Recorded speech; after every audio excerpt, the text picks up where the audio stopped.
Speaker గారు గౌరవ సభ్యులకు అందరికీ మాట్లాడే అవకాశం ఇచ్చారు. మాట్లాడినప్పుడు హరీష్ రావు గారు ఏం మాట్లాడినారు మీరు చూసినారు, మీరు రాసుకున్నారు కూడా.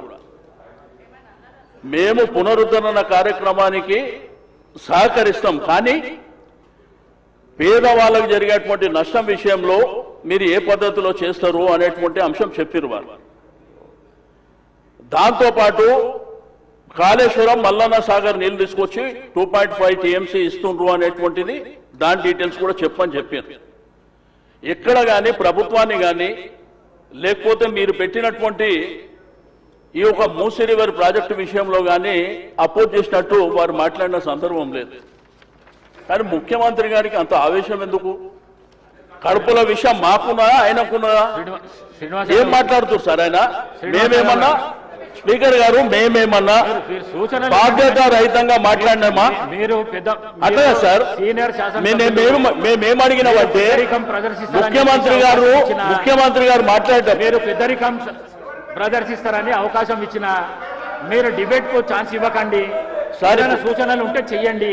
అట్లాగా sir leader of the house లో మీరు కించపరిచే విధంగా మీరు ఏం మాట్లాడకండి. అట్లా కాదు, దయచేసి స్పీకర్ గారు మా హక్కులను కాపాడాలి. రెండోది ఏంటంటే ముఖ్యమంత్రి గారు మాట్లాడేటప్పుడు మాట్లాడేవాడు సార్. లేదు, మీ హక్కులను కాపాడనికనే మీకు అవకాశం ఇచ్చిన నేను. అట్లాంటి మళ్ళీ హక్కులను కాపాడాలంటే ఎట్లా సార్? నేను సార్ ఇక్కడ మేము అడుగుతుంది ఏంటంటే మా హక్కులను కాపాడాలని మేము చెప్తున్నాం అధ్యక్ష. రెండోది ముఖ్యమంత్రి గారి మీద మేము ఎవరైనా ఇక్కడ నుంచి ఎవరైనా కానీ హరీష్ రావు గారు కానీ మేము కానీ వారిని కించపరిచినట్టు మాట్లాడిన విషయం ఏమన్నా ఉన్నదా మీరు చెప్పాలి, లేదంటే శ్రీధర్ బాబు గారు చెప్పాలి. మేము అనుకుంటేనే మేము మధ్యలో లేచింది క్వశ్చన్ అవర్ ఇన్ని గంటల పాటు ఎందుకు షార్ట్ డిస్కషన్ పెట్టాలనేటువంటిది మేము అడిగినాం.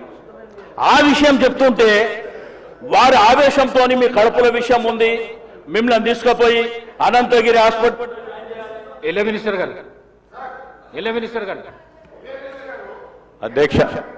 అధ్యక్ష గౌరవ సభ్యులకు సంబంధించి ముఖ్యమంత్రి గారు ప్రస్తావన చేస్తున్నప్పుడు ఎవరి పేర్లు తీయలేదు అధ్యక్ష. ఎవరికైతే